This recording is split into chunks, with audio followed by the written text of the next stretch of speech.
In this video, I'll show you how to cash out money from Bybit into real-world cash. There are two main ways: P2P to your bank or wallet, and withdrawing crypto to another platform that lets you cash out. First, the P2P method. Open the Bybit app and log in.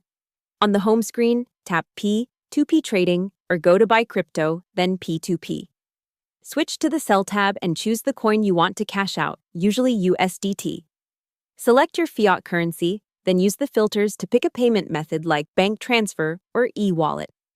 Choose a buyer with good ratings, enter the amount, and start the order.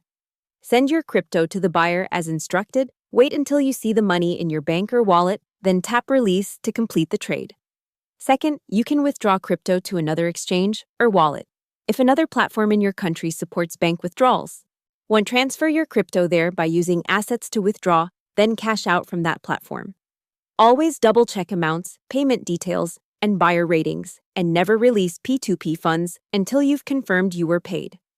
Hope the tutorial was helpful. Subscribe to my channel and see you in the next video.